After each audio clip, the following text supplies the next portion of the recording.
So welcome everyone, and thank you for taking time to be with us today. In this month's webinar, we will be talking about how to forensically examine phishing emails. Joining with us are cybersecurity experts. We have Interware's President Paul Zhao, CISSP, CISM, and KnowBe4's data-driven defense evangelist, Roger A. Grimes. You are free to use the chat, and we have a Q&A portion at the end to accommodate all your questions. So with that, I am passing the mic to Paul.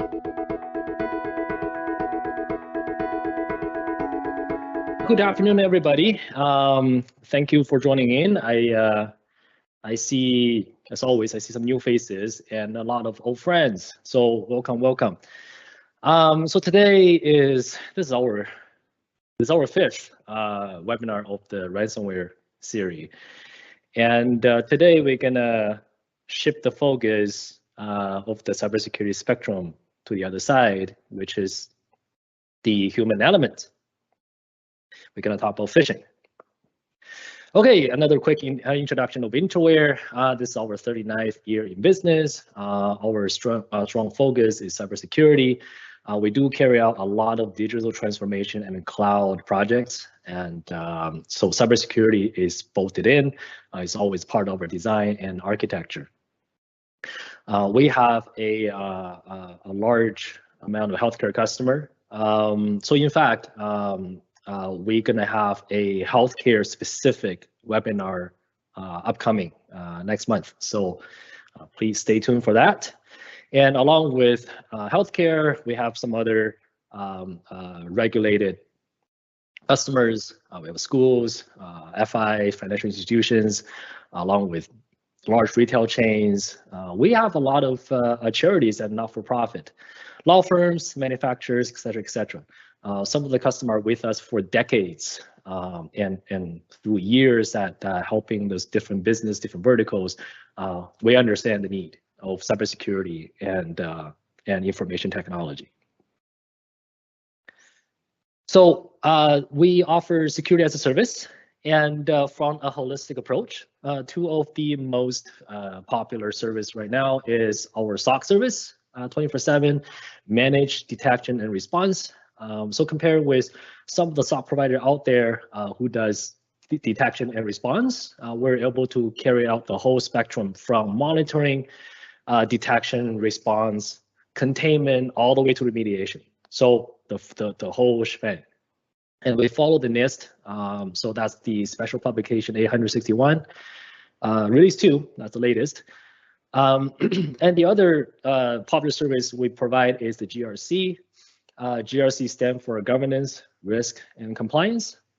So we have this team that closely work with our customers, senior management, that we help them to define the framework, define the information security strategy, how to identify the asset, identify the risk, risk assessments, identify different threats. Do you have a policy for that threat? If you don't, we help you to build it, to protect your business, stuff like that. And we also do cybersecurity awareness program. That is part of the compliance. So this is where you get metrics from those testing results to tell the management that, okay, my user do comply with our security policies. They improve their behavior and etc. So other security service we provide, we have the hosted and managed cybersecurity services through our SOC 2 Type 2 compliant data center. We also provide assessment services, deployment services. So you want to properly deploy and harden any security appliances like firewall, anti-spam, SOAR, SIEMs, WAF. We have certified experts to do that. We also do vulnerability scans, reporting, phishing as a service. We do phishing simulations, and today KnowBe4 is our technology partner, and that's part of the compliance service, and a lot more. So our security service is tailored to the business. So we do offer a lot more than just a few bullet points here. So if you're interested, we have questions, please feel free to reach out to us. And this year we're going to the RSA conference. coming in June. So if you happen to go as well, I will see you there in San Francisco. Otherwise, please stay tuned. We're going to have another webinar after the event. We're going to have a webinar talk about the updates, what are the latest trend, and the cutting edge technologies, what's going on. Okay, so today we talk about phishing. So then I have to bring back this lapses group. We talked about lapses last time, but they still make their name out there today. So as we already know that lapses already made their name on the headlines constantly. They were able to compromise those tech giants in a short amount of time. And that include some of the companies actually made some of the cybersecurity methodology and frameworks, like Okta and Microsoft. And those companies spend, if not $100 million into cybersecurity, but still they got compromised. So how? Through phishing emails. Obviously, lapses launched their phishing attack from different attack vectors. Mainly is email.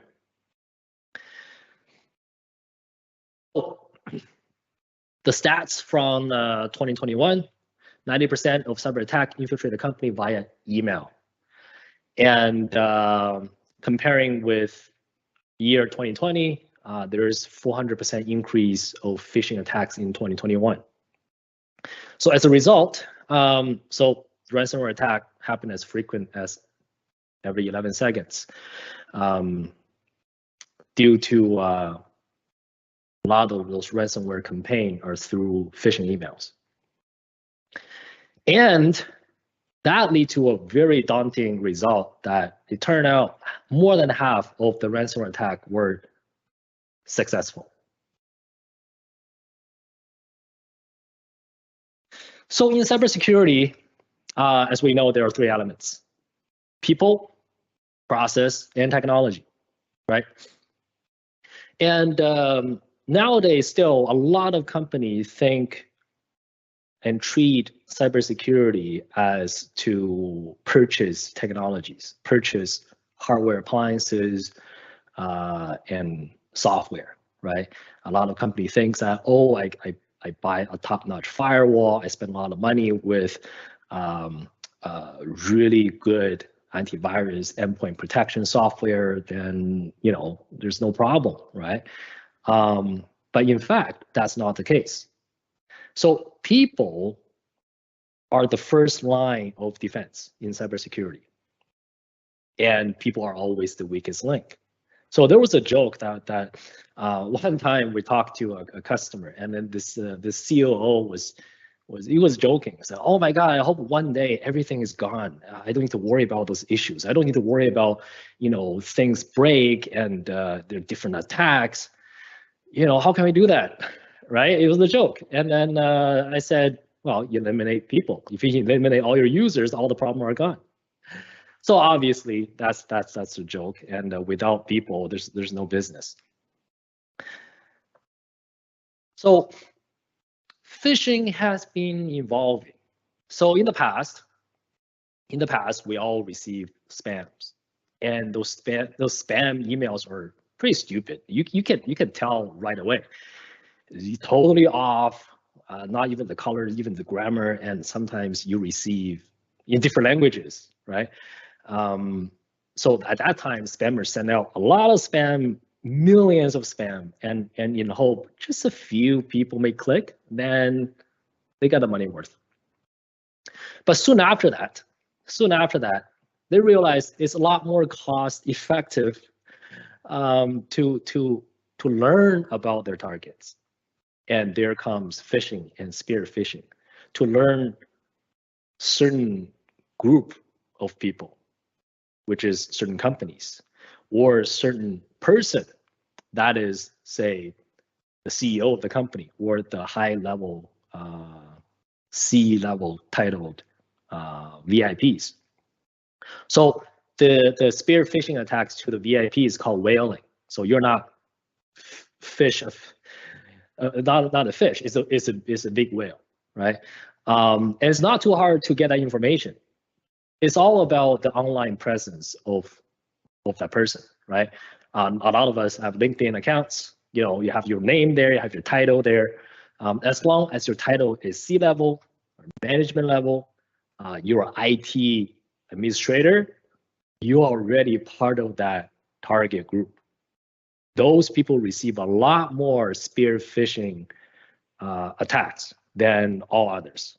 Those people usually have the key to the kingdom, as well as their account has a lot higher privilege. So what about anti-spam? How about spam filters, right? It's very common now. Business all have anti-spam, and Interware do manage spam filter from different vendors, but we know that none of those are 100% effective, and none of the vendor claim that their product is 100% effective. They can do certain protection to block things out or to quarantine some emails as long as that email match certain criteria, right? Like for example, like right now, anti-spam do a decent job that screens through the attachments, screens through those malicious links, even can identify some of the impersonation attacks. But a lot of very good spear phishing and whaling attacks start from the email that is entirely legitimate. It's from it's a legit email address. It's full text. There's no hyperlink or there's no attachments. They slowly lure you into to buy the hook.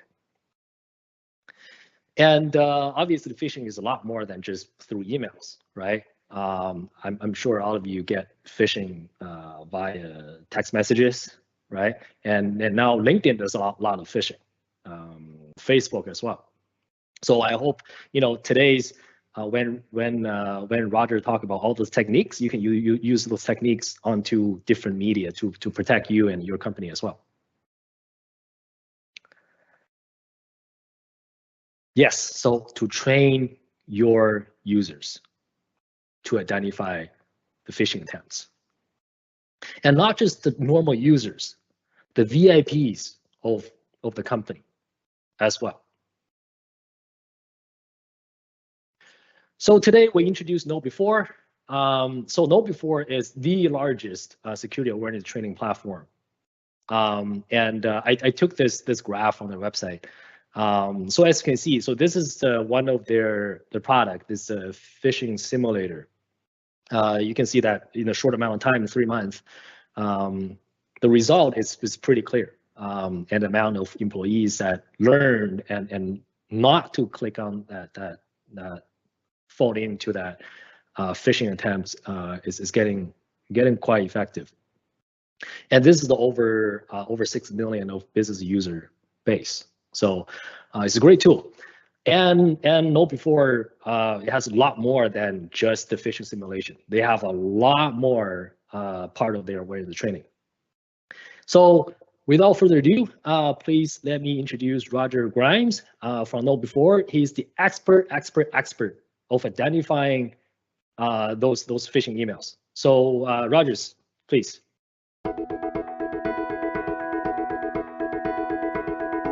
Go.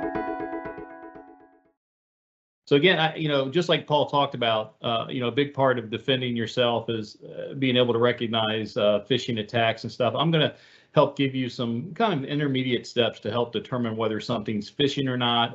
Again, as everybody, or as I was introduced, Roger Grimes, KnowBe4 data-driven defense evangelist. Most importantly, I've been doing this 34 years. I was a professional penetration tester for 20 years, and I've written 13 books and over 1,200 magazine articles on computer security. And I've got about 75 slides to cover in about 50 minutes or something like that. So I'm going to be talking fast, but I always talk fast all the time, even if I have far less slides. There's some of my books, and just know that a lot of the stuff that I say in the books I'm going to teach you today. And again, work for KnowBe4. We're going to start with that, how to investigate, and then we're really going to get into doing some forensics investigation of different phishing, real phishing attacks, and how you could determine whether they were or weren't phishing. And then at the very end, if I keep your attention, the 4 or 5 best ways to defend yourself against all hackers and malware. But when we're trying to look at and investigate a phishing attack, it's going to be a combination typically of visual inspection of the message, usually some research to see if something is real or fraudulent, some forensics analysis. And today we're going to be looking a lot into email headers, and hopefully I'll be demystifying that gobbledygook that you sometimes see, and can even talk about different tools that you may use along the way. But just know that if you really get into investigating, a phishing attack or something, like a lot of times I'll go, oh, it's a phishing attack. That's enough for most people. You can report it to IT or IT security, and you don't have to investigate it. But I get involved in like, oh, that looks interesting. And the next thing you know, hours have gone by as I'm investigating something. Just be aware that forensically investigating phishing attacks can really be a rabbit hole of time consumption. Also know anything beyond just looking at the message, clicking on links, downloading things, any of that sort of stuff, you should do on an isolated, clean forensics system or VM virtual machine. You shouldn't, essentially, if you look at the message and you haven't clicked on any links, most of the time it's pretty safe to do so. Anything beyond that, if you're going to follow any links or do anything, you should do it on an isolated, clean system and kind of know what you're doing. Also, when we're looking at some of the sophisticated phishing attacks, it's, the evidence, we're trying to gather the preponderance of evidence of, is this message a phishing attack or not? It's rarely ever 100%. Does everything go, yes, this is absolutely phishing versus not phishing? So you just want to try to gather a lot of clues and take the preponderance of evidence. But, we'll talk about it. I see a lot of false positives or false negatives where they say something and it's not necessarily true. So really you want to collect as much data as you can. And we'll talk about how to do that, particularly in how to investigate email phishes. And typically it's of one of two things. You're looking at the message of the email or looking at the email header. We're going to spend a lot of time in the email header, but quickly go over just the regular how do you spot phishing things, right? Where we're looking at the message text and who sent it and any included URLs and file attachments and embedded images. What we say is that if you get any message that comes to you or your coworker that arrives unexpectedly, so they or you were not expecting it, it's asking you to do something that that person or company has never asked you to do before. So the message could arrive from somebody you know and trust. You don't know that their system has been compromised by somebody and they're using that person's system to send you an email.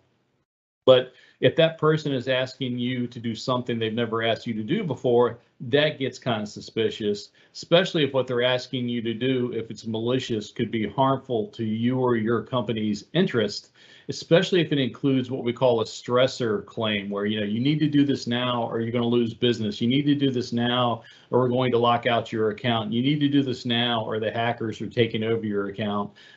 Most legitimate emails don't include a stressor event, right? They tell you something and it's up to you whether you're going to follow the instructions, but they're not giving you some threatening warning. But anytime you see any email, any message, whether it's an email or an SMS message or a phone call, if it has these 4 traits in it, then you should treat it as especially suspicious and research and make sure that it's not harmful before you follow the action, especially if it contains a link or file attachment. But just like Paul said, these days it may just have a phone number, or they may just be setting you up for a longer bait and switch and more gentle. But if I see a message that has 3 or 4 of these traits, then you want to verify it another way before you perform that action. Call the person on a known good phone number, go directly to the website, but certainly don't click on the links inside of it. If you're really interested, I can send you this link about how to download this PDF poster from KnowBe4. It's a PDF anybody can get and share and send that covers 22 what we call the red flags of social engineering. That will tell you, hey, these are the things that may indicate that it's a social engineering email. But I'm getting ready to cover a lot of those anyway, so you may not need the PDF. But certainly, if we see an email that we've seen a couple of these lately where it will look like a file attachment, but it really isn't a file attachment. It is a picture that when clicked on takes you to a website to download something. So it's not, a file attachment. If you click on it, the file begins to download. But if you click on what looks like a file attachment, but it really is taking you to a website to download something, that's always malicious. We're starting to see these, and I've never seen this in a legitimate email. So fake file attachments that are really images or links to a website, always malicious. You don't want to do it. Certainly, probably the biggest example of something being a phishing attack is where there's all kinds of different from and receive and reply email addresses, misbranded URLs, and that sort of stuff. I'll talk about these now and some examples, but like in this first example here is a phishing attack that was claiming to be from Bank of America.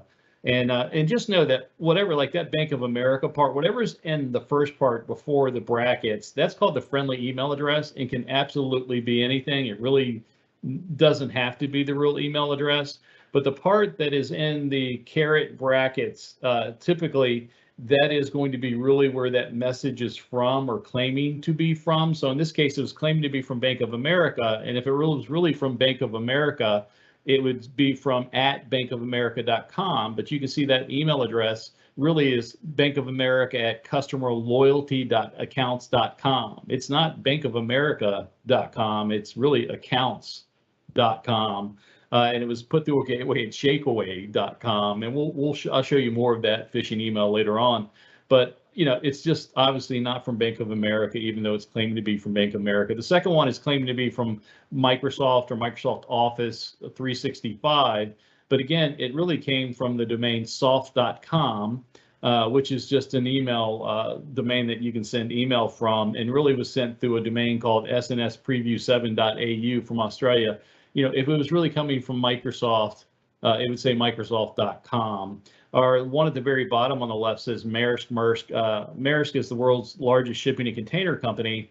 If they were sending me, in this case, it was an invoice, then it would say Maersk.com, but it's not. It's saying onlinealex.com.pl from Poland.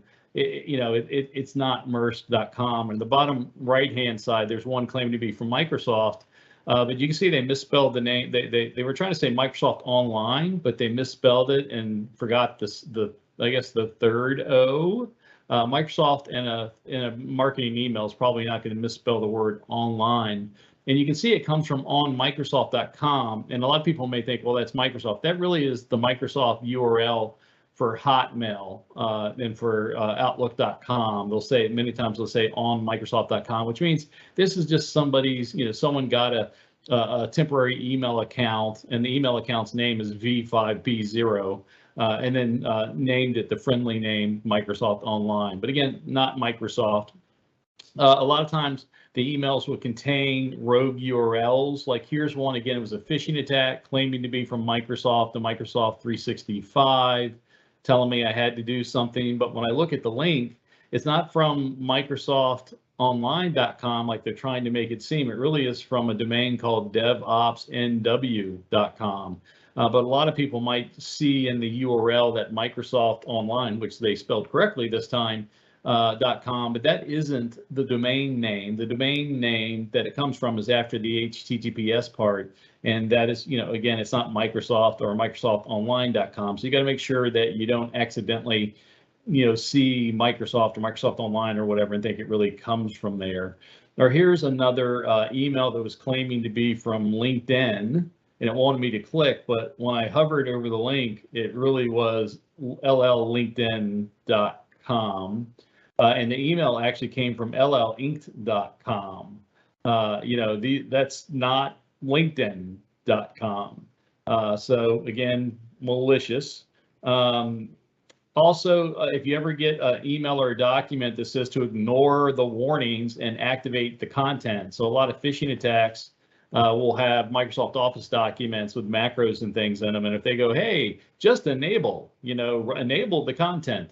I've never seen a real document from a real vendor that ever told me to ignore security warnings and to enable the content in order to be able to read that document. They're like, oh, here's helpful instructions for opening this document. Well, don't follow those instructions. It's certainly going to be malicious. If you want to keep up to date on the various different types of attacks, at the Know Before blog, we update that many times a day. We even have what's called the Fish of the Week that talks about the latest phishing attacks we're seeing, or the quarterly infographic, which is a document that shows you the most popular phishes in a particular quarter. But really, I think why y'all are here is to talk about email headers. That's where you open up an email, look at the headers, and try to see what that is. And let me say that for anyone that's looking at email headers for the first time, it's going to look like a lot of gobbledygook, a lot of information there. But I'm going to try to demystify some of that. But every time an email is sent, every time it passes through what's called a mail gateway, there has to be a header required by the internet law, what's called the request for comments, RFC. It requires that every email gateway or client adds some information to that email as it goes along the pathway. There's a lot of garbage in there, a lot of stuff that doesn't mean anything to anybody but maybe the email gateway that wrote it, a lot of optional information, but there's also required information. And just know that if you have a lot of email services along the way, each email service can modify the previous service's header information. So it's not always reliable, but most of the time it is. So again, every time an email goes through what's called, officially it's called a mail transfer agent, MTA, that MTA is supposed to add required information, and it can add optional information to that header, and you can use it to figure out where did the email really come from, and other information that we'll talk about today. Now, how you look at an email's header, that kind of depends on what email client you're running, whether it's Microsoft Outlook or Gmail or Thunderbird or Apple Mail. They're all a little bit different. But like in Microsoft Outlook, you have to open the email, choose File, Properties, Internet Headers. So you'd open the email where you're suspecting it could be a phish or not. Like this particular one, I can see it's claiming to be Brittany Elliott from novahealth.com. But I can also see that it was sent to me via basically Office 365. But I could, that's where I could start to get my information. I'm like, I don't know, is this really from Brittany Elliott? First of all, I didn't expect to get an invoice from Brittany Elliott, so it's unexpected. So now I wanted to open the header. You do File, Properties, Internet Headers, File, Properties, Internet Headers, and you'll get this little section called Internet Headers, and you can go through that with your mouse cursor in the elevator bar going up and down. But I like to do a Control A to select all that text, and then Control C to copy it, and I paste it in the Notepad or WordPad or something so I can see it all at once. In Gmail, you open the original email, you click on the three little dots on the right-hand side of the screen, say Show Original, and when you do that, it will give you kind of the broken out mail header, but really what you want to do is say copy to Clipboard, and that will copy the information, all the information, and then you can manually inspect that. When you get a header again, the first time you see it, it kind of just looks like a bunch of information, a lot of stuff that you may or may not know. Again, I hope to demystify that over the next 50 minutes. But one of the first things I want to do is find out, where did the email really come from? Who sent it? If it's claiming to be from Brittany from Nova Health, did it really come from Nova Health, Brittany at Nova Health? So you want to find the original sender. To do that, you're going to look for one or two fields of information. So again, you're going to open up the email header. If you're lucky, and this field only appears maybe on 1 out of every 10 emails, you'll find a field called X originating IP. So when I have the email header open, I usually do a Control F find. I'll say find. I want to find some information. I'll put an X originating IP. And if you do that, wherever that text search takes you to, it's going to show you the originating IP address, so that you can use that IP address. Whatever's there is where that email originally was from, and then you can find out, does it come from the location or the country that you think it came from. So for example, in the bottom right-hand side there, it says this email is claiming it came from Brittany Elliott at novahealth.com. I could then go look at the IP address 91.207.175.167 and see if that's an IP address that belongs to novahealth.com. And if it doesn't, then probably suspicious. What you're going to find instead of X originating IP most of the time is a header field called received. And you're usually going to see multiple of these in each header. Every mail transfer gateway is required to put received in there, and then their domain name, public IP address of that mail transfer gateway. And it writes them every time an email goes through a mail transfer agent gateway. it writes the received field. And so the original received at the bottom of the email, the one at the very bottom, is the originating IP address. So like in this example header here, I opened up this email header and then I say search for received, and you can see there's a couple of different receives. There's a receive at the top. That's the last receive. That's my email gateway and client at KnowBe4 getting this email. Then there's another received, and that's some intermediate gateway. In this particular case, it was Google. And then I'm going to go to the very first received, and that's where it's telling me this was received, and it says received by 172.16.125.104. That is your originating IP, and that is how you're going to figure out where the email came from most of the time by saying do receive, receive, receive, receive, find the very first received at the bottom of the email, and that's where that email, that's the public IP address of where that email really came from. So again, that receive is going to be the public IP address or domain name of the original sender and any intermediate MTAs, but you just want to go down to the bottom one. And again, here's another example. This is the fake Bank of America email I got. It was claiming to be from Bank of America. But if I do receive, if you look there, I got 1, 2, 3, 4, 5, 6 different receives. I finally got to the bottom, and it says that the email server that sent this was called Shakeaway. That's the server's name at a domain name of feqhweb.com. You know what that doesn't say? bankofamerica.com. So, you know, if I wasn't sure that this was malicious, I certainly know now. And if I want to, I could even look there. It says it was using the email agent XM. That's an open source email server. But anyways, the biggest thing here is that this did not come from Bank of America. It came from feqhweb.com. And I can look up the IP address, or I can look up the domain name if I wanted to. If I didn't have the IP address there, I could drop to my command prompt. This works on Apple, Linux, or Windows. I can do ns lookup feqhweb.com and get the IP address, which is 162.144.65.24, and that will get me the IP address, and I can go find out what domain does that really belong to, what country, and that sort of stuff. So once I have an IP address, I'll go, okay, where does this really come from? And again, here's another example. This is a phishing email sent to me when I was working for InfoWorld. And it's saying it's from the InfoWorld administrator, but I know that that's the friendly email address. That doesn't mean anything. Anybody can put anything there. I can call myself Bill Gates if I want to.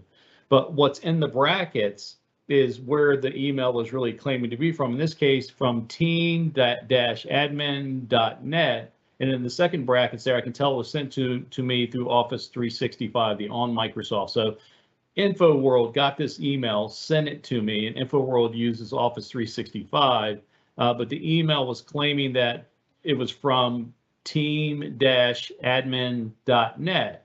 Well, I know this email is not from InfoWorld, because InfoWorld, if they needed me to do something, would be infoworld.com, and it's not. It's claiming really to be from team-admin.net.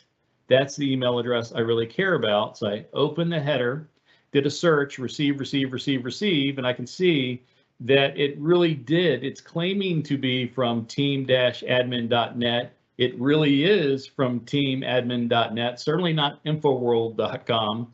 And the IP address is 185.62.190.159.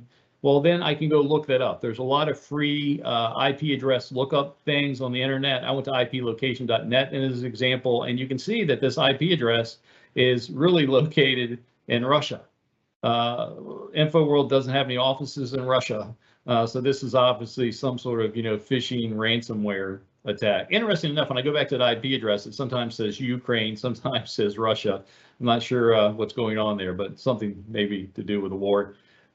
Sometimes you won't know immediately whether an IP address is real or not. Like if you get something really from Microsoft, it can come from a whole range of IP addresses. They have, they literally have tens of thousands of email servers, but they will come from particular ranges of IP address, and you can look them up. You can literally just put in Microsoft public IP addresses, and they always have a list of them. Gmail, the same thing. Google, you can say, give me a list of all your IP addresses. So, you can figure out, did it really come from Microsoft? Did it really come from Google? Did it really come from Facebook or something like that?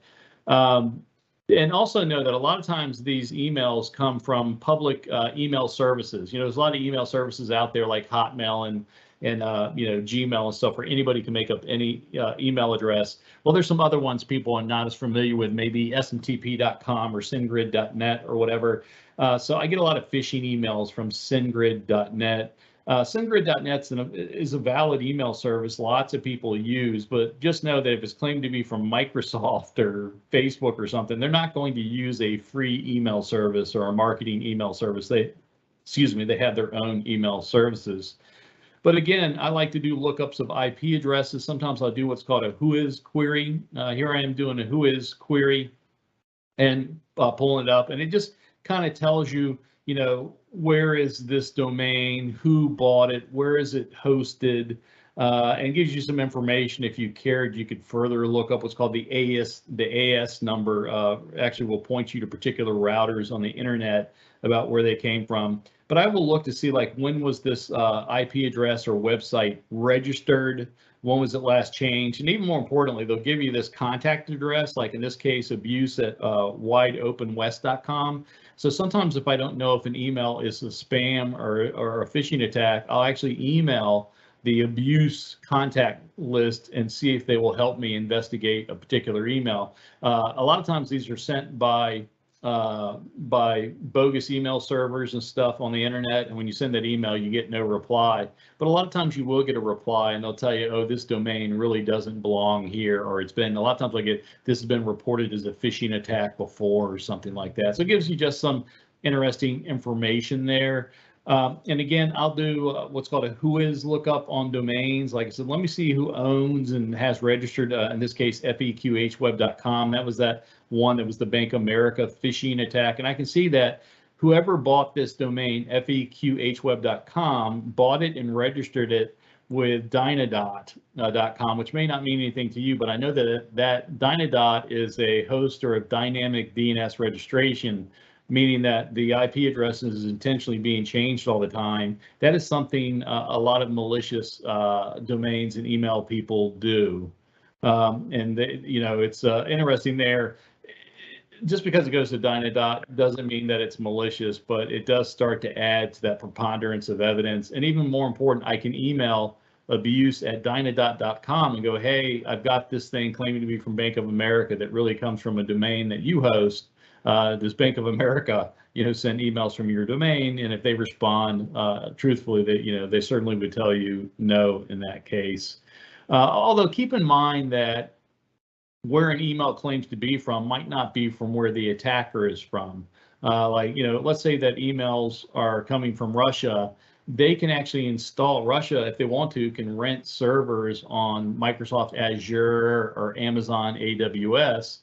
And because Microsoft and Google and stuff and Amazon, they don't know that these people are necessarily malicious, and they can use those servers. And so the email can claim that it's coming from, any IP address or a United States IP address. So just know that you can't always really know where the email originated from. Although in practice, 99% of the time when I get that received an IP address, that really is where it's from. And if I find that an email is coming from, AWS or Google or Amazon or something like that, or Microsoft Azure, many times I'm less likely to trust it if it's claiming to be a big brand name. It's also good to see how long has the domain been created and registered. Like I got this. This is a really common phishing attack where they'll say, oh, you usually get them on your cell phone. You'll be visiting a website and all of a sudden they say, hey, you've been selected. If you answer these 5 questions, you win a free iPhone or something like that. I get those all the time, but I looked up the domain. So the phishing email was from themobilebonus.com. So I did a Whois query and I could see that at the time it was 4 months old. And so anytime I see a DNS name that's pretty young, let me say most malicious domain names are only a day old or 2 days old. But even if I see something that's only a few months old, I know that there's a good chance that that's probably malicious. Most marketing emails, legitimate marketing emails, come from domains that are years old. So I saw this when I was investigating this particular scam. I even went to go look up. Another thing you can do is see if the domain where the email is from is on a blacklist. There's blacklists around the world, hundreds of them, that when one of the domain gets identified as spreading spam or phishing, they'll place that domain on the blacklist, at least until the phishing or the spamming stops. But you can go to blacklisting lookup services. In this case, I went to MX Toolbox. That's a free service, has lots of cool little checkers on it. And I can see that it says that this particular domain I was looking up, Fujimar, was on a blacklist. And let me say that most of the time when I go check a domain name to see if it's on a blacklist, 99% of the time it's not. These phishing scammers are creating these domains on the fly, making them dynamic. They're only good for 18 hours or a day or a week. So a lot of times they're not around long enough to end up on a blacklist. And there's such thing as what's called a false positive, where a domain that maybe was sending spam or phishing before, but it's now clean, may still be on the list. But anytime I put in a domain name and it tells me it is on a blacklist, that's starting to tell me, hey, not a good thing, right? The preponderance of evidence. I even do what's called a domain health check. Again, I think I was going to MX Toolbox for this, but I'd gotten an email claiming to be from Google telling me that I needed to download a file attachment to update Google Chrome. Well, I know Google Chrome updates itself. When you install Google Chrome, it has its own services and daemons and updates itself. So I knew it was a scam, but I did go to the domain. It was claiming to be from Google Chrome Updates.com. And I did look it up and see that that domain was not owned by Google. And further, I did a domain health check, and here it is telling me that there's different problems with this email, including what's called DMARC, SPF, and MX. We're going to talk about DMARC and SPF soon. But it's saying DNS record not found, DNS record not found. If it really was from Google, you wouldn't have these errors. The MX record is the mail exchange record. That would definitely not be missing on a domain if Google was using it to send emails. And at the very bottom, you'll see where it says open relay, maybe an open relay. That open relay means that someone didn't secure their email server well enough, and people are using that email server to send through as an intermediate mail transfer agent. Anytime you see an open relay, it's almost always a bad thing. It's not a good thing. So again, kind of bad. Sometimes I even want to find out, I'll do physical lookups. I use Google Maps Street View to see, does the business look right for the claimed business? This is not super accurate, but like when I got that phishing email that said I'd want a free iPhone, they're like, you want a free iPhone? You answered 5 questions, free iPhone on your way. That was that mobilebonus.com thing. I looked up the location of where that IP address was, which again doesn't really have to be the business, but in this case, it actually went to a small town in Texas with a bunch of pickup trucks. And I'm not insulting pickup truck owners. I'm a pickup truck owner. But if I'm trying to visualize where a business would be that's giving me a free iPhone, it's probably not in a small podunk town in Texas, right? I'd expect it to be somewhere else. And again, this was kind of the phishing attack example here, where they're, if you were to start to go through this phishing attack, it told me, hey, you're the winner of the Total Access Network iPhone 11 sweepstakes, blah, blah, blah, blah, blah. Although, if you read this, they're claiming they're going to give you a free iPhone, but if you actually read the text here, it says Total Access Network will automatically charge your credit card you provided for $19.73 today and $14.40 per week in advance for 6 weeks. So if you're not paying attention to this, your free iPhone, or what they told you was a free iPhone, is all of a sudden costing you like 90 or $100 or something, like a couple $100. And they have a phone number there. I called the phone number. It went to a dead phone. I emailed them. The email got returned. It doesn't exist. I even looked up Total Access Network in the Better Business Bureau, and when I looked at it, they're like, oh, this business closed years ago. So It's just, they're just using this name to try to scam people or something like that. Is it really from the domain that it claims to be from? One of the best things you can see in any email today is what's called SPFDKIMDMARC. I teach a whole class an hour long on how to do SPFDKIMDMARC, but I'm going to give you 5 minutes right here. But SPFDKIMDMARC, which kind of goes with these two, are new global phishing protection standards, and it's enabled on most email systems today. But you can look in the header for SPFDKIMDMARC, and they will tell you whether or not the domain the email is claiming to be from really is the email domain where that's from. So again, here's an example of a phishing email. It was claiming to be from Apple. Remember the part that's in that first part of the email address, that's the friendly from address. That totally can be fake. That means nothing. It's the email address and the caret brackets where the email is claiming really to be from. And in this case, this email was trying to make me think that it was from Apple at service.com, but it really came from, or was claiming to come from, a domain called entertainingworkshop.com. If it really is from there, it's just some business that got taken over by the spammers or phishers, and they're using that to send out email. But you can see they created this other email address, no reply, Apple iClouds or whatever. But it's really, they're claiming to be from what's called the entertainingworkshop.com. That's the part that SPF is going to tell you whether or not it is really from the real what's called the reply front. If you hit reply to an email, that's the address that will automatically populate in there, called the mail from or reply to email address. And so SPF will tell you pass or fail, was the email really from that particular address? And here I am in the header. I'll search for SPF, and you'll see that this is SPF pass, SPF pass. This was an email that I suspected could possibly be a phish. It's from SunTrust Bank, who I bank with, and I'd ordered some checks, but a day or two later, I got this email from harlanclark.com, and I was like, what? And they were telling me, click here to pay for your check bill or something like that.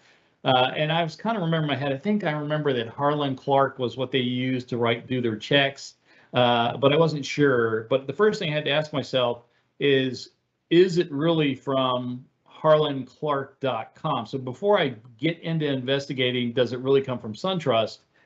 Because remember, the friendly name is SunTrust, but inside of those brackets, really where this email is claiming to be from is harlanclark.com, I guess on behalf of SunTrust.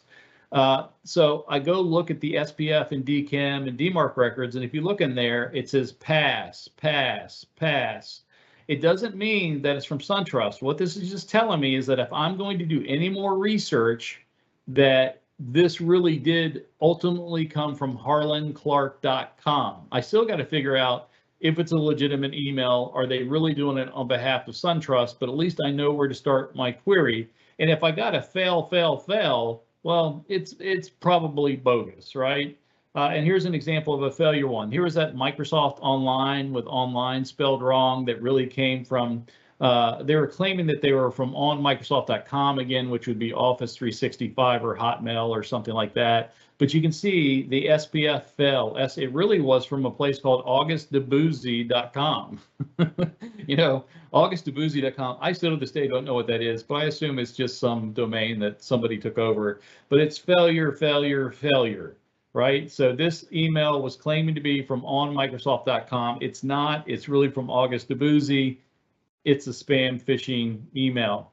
And DKIM, it's this kind of just like SPF. It will tell you or not is an email really from who it claims to be from, but it works differently. With DKIM, when someone's enabled DKIM, the authorized email server will sign an outgoing email with a private encryption key.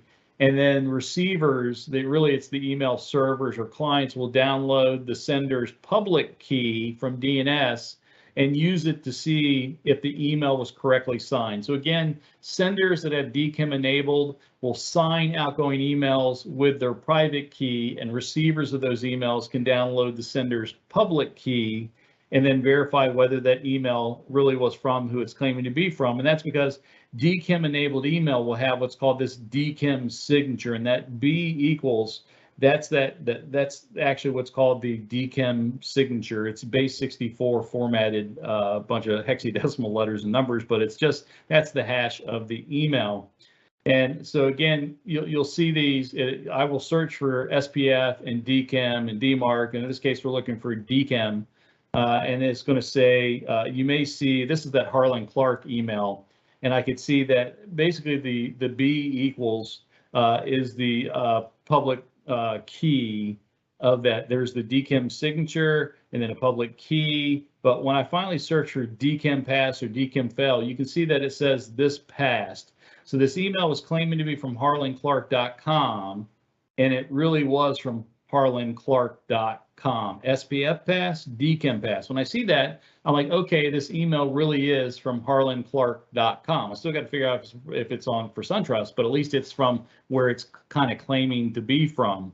Here's an example of one failed. SPF passed, but DKIM failed. That means I'm going to be very suspicious of this email. If you've got one failure, whether it's SPF, DKIM, or DMARC, then that just means, be careful. There's something going on here. It's not really from where it claims to be from. You'll also, when you're looking in headers, you'll see a lot of these headers, a lot of these fields that begin with X. The X just means experimental or extra. And to be honest with you, most of it doesn't make a lot of sense. It only makes sense to the MTA that wrote it. And most of the time it's just gobbledygook, but sometimes you can see some useful information there, like somewhat useful. Like here's an example. Most Outlook or Office 365 emails will come to you with what's called X4 Front Antispam. Microsoft's old antivirus product was called Forefront. Today, I'm sure they call it Defender something, Office 365 Defender. But their service that checks to see if an email is a spam or something is called Forefront. And it's saying here that if you wanted to, you could actually look up all of this information. All this information means something to someone that knows how to read it. I know how to read it, but this is one. The email was from heymarketingmedia.com. That typically, just looking at that name, that means it's usually a legitimate marketing email. It may still be spam in my eyes, but you can see there's a field there called SCL. That means spam confidence level of 1. I think it goes from 1 to 9. But in this case, Microsoft's saying it's a 1, so that it's a very low level of confidence. Or I'm sorry, they're saying that it's very unlikely to be spam. It was spam in that it was a marketing email to me that I didn't want, but at least they're saying it's not malicious. You can open URLs or file attachments, but you should not do that on your regular device or phone. Clicking on any link or file attachment can lead to you being hacked. So if you're ever going to do that, just make sure you do it on a regular computer. I'm sorry, on a safe, isolated computer. Typically, I do it with a virtual machine. You would, if I get a spam or a phishing email that I want to examine and click on a link or something, I typically forward it to a free email service. Like I have a separate temporary Gmail account that really is just a throwaway account. That's where I forward it to, and then I'll open it up on that virtual machine. That's if you don't know what you're doing with malware. I would recommend you not doing that. There's a lot of free online services like VirusTotalcom that you could submit it to, or if you have an antivirus vendor, almost all of them will allow you to send links and file attachments to them, and they'll tell you whether or not it's malicious. Or you can turn it over to somebody that really knows what they're doing with malware forensics. But at the very least, if you ever do it, make sure you open it in a safe virtual machine that's isolated and built for that purpose. And you should never have any of your regular login names or passwords in that virtual machine. But defenses, if you're falling asleep, wake up here. This is the most important part of this talk, which is how to defend yourself. And this right here is how you do it.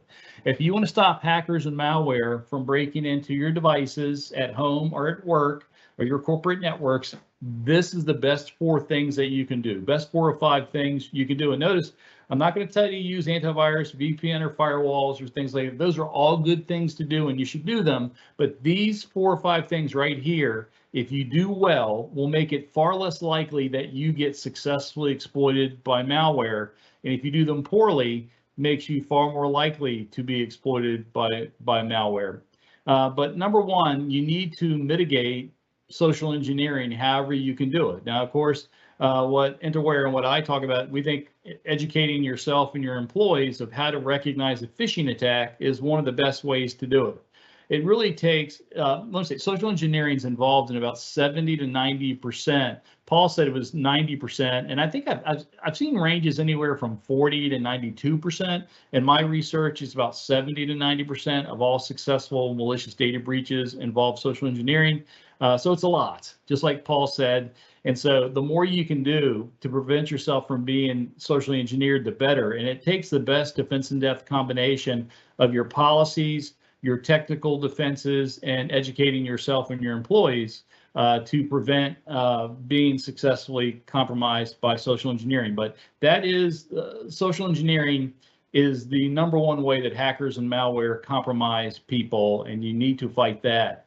About 20 to 40% of malicious data breaches involve some type of unpatched software. You need to make sure that you have a really good method for patching all the devices under your control. However that is, you need to be really good at patching. Last year, there was over 20,000 different things that we were told that we had to possibly patch. If you want to know what you really have to patch, though, CISA, the Cybersecurity Infrastructure Security Agency, that's a U.S. organization, Cyber Security and Infrastructure Security Agency, they started a couple of months ago publishing what's called the Known Exploited Vulnerability Catalog.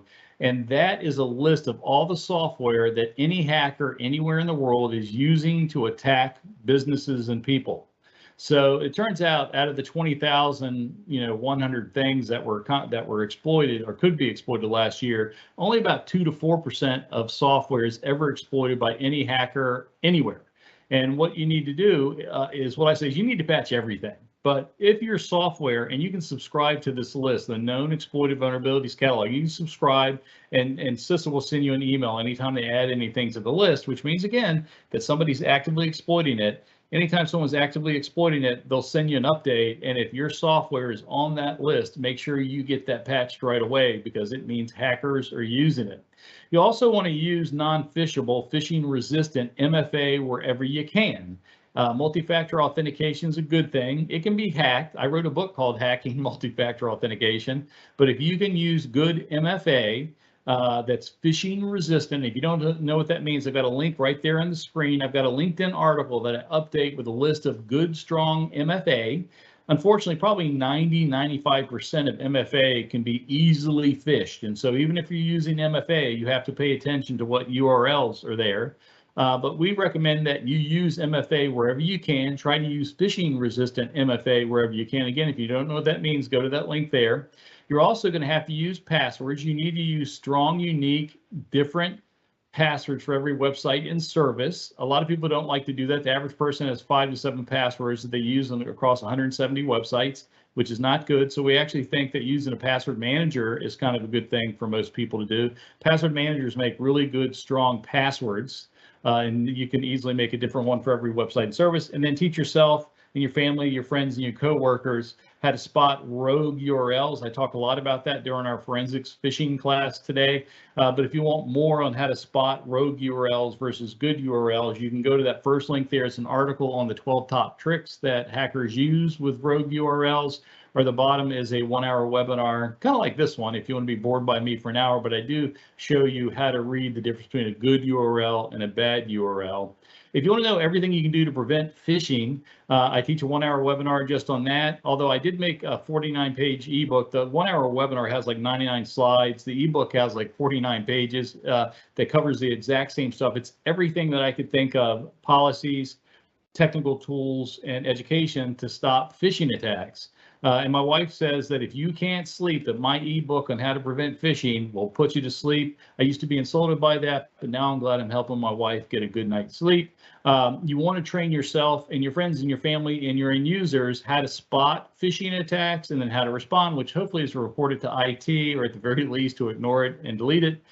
This is what I try to teach people. These 4, you want to teach yourself, your family, your friends, your coworkers to be skeptical of every email, especially if that message has these 4 traits. And that's whether it comes an email or an SMS message or a phone call or whatever, social media. If a message arrives unexpectedly, it's starting to be a little bit suspicious. If they're asking you if this is the first time that you've to perform something for the first time, super suspicious. If it includes a stressor event that you need to do it now, or you're going to miss out on something, certainly malicious, or certainly super suspicious. If performing the request, if it's malicious, could hurt you or your company's interest, don't do it. So if you teach everybody to be skeptical about every email, every call, every SMS message, and if it has these 4 traits, stop, think, don't do the requested action, confirm it with a known legitimate phone number to the originator before you do it, or go to the website or something like that. But any message arriving with these 4 traits, I'm going to treat suspiciously. Again, if you want to get that red flags, the 22 red flags of social engineering poster, you can go click on that link below here, or contact Interware. I even have a 12 red flags of road URLs. Again, you go to this link down here, or contact Interware. I'm going to send, make sure they have these PDFs, that they have the slide deck, and they have these PDFs that they can readily send to you. Lastly, I'm going to tell you my password policy advice. Use MFA wherever you can. Use phishing resistant MFA wherever you can. Where you can't, try to use a password manager. Password managers, they have the good and the bad, but the best thing is they allow you to create long, unique, perfectly random passwords that are different for every website and service that you use. A 12-character perfectly random password defeats all known guessing or cracking attacks. If you create human-created passwords, I have friends that are routinely cracking 18-character human-created passwords. So people, how long should my password be? I put 8 characters, the bare minimum. 12 is better. 20, I don't know anybody cracking 19, 20 character passwords, maybe some nation state, but I do know people that are cracking 16 to 18 character human created passwords. But if you use a password manager, which creates long, unique, random, perfectly random passwords, those defeat all password guessing, cracking attacks. So I think that what most people should do is try to use phishing resistant MFA wherever they can. Use a password manager wherever they have to use passwords if they can. And if you do that, you'll only have to create these long passwords like Roger jumped over the blue cow to get into your laptop if it doesn't support, MFA, and into your password manager if it doesn't support MFA. And then you can use your password manager and MFA for everything else. So that's my advice. The last thing I tell you about, one of our cool little products we have is called PhishER with PhishFlip at KnowBe4. It's kind of interesting the way that it works, but if you have this product from KnowBe4, this service, when you get an email in, and somebody thinks that it looks like a phishing attack, they can actually report it using what's called the Phish Alert button, the PAB button. That sends it to our service called PhishER, where it can automatically determine whether it's a spam or phishing email. If it's not sure because of the rules and things that are in there, you can actually have an administrator say yes or no, this is good or bad. And even better, what's called PhishRip. If there is an email that's been determined to be a phishing email, you can actually phish rip it, go around your company's, all the inboxes in your company's email server, and rip out any other instances of that email. And you can even do what's called phish flip. Phish flip will take that same real phishing email, defang it, take out all the bad stuff, put in just internal safe links, and then you can send it out to everybody in your company and see how many people have they gotten that phish, might have clicked on it and then downloaded malware or gave out their passwords. So this is the Phish Flip and PhishER, really, really cool services. Paul already talked about this. We just know that when you educate people and do simulated phishing, it significantly reduces the percentage of your employees that will click on a phishing attack. If you have any other questions about KnowBe4 or today's talk or KnowBe4 services or how to fight phishing, contact the people at Interware. They're a really good group of people. They know what they're doing. You can also feel free to email me, rogerg@knowbe4, if you have some technical question. And of course, you can follow me on LinkedIn and Twitter. Yes, so thank you very much again to the wonderful speakers, and thank you all for joining us. We look forward to seeing you in the next month's webinar. Enjoy the rest of your day, everyone.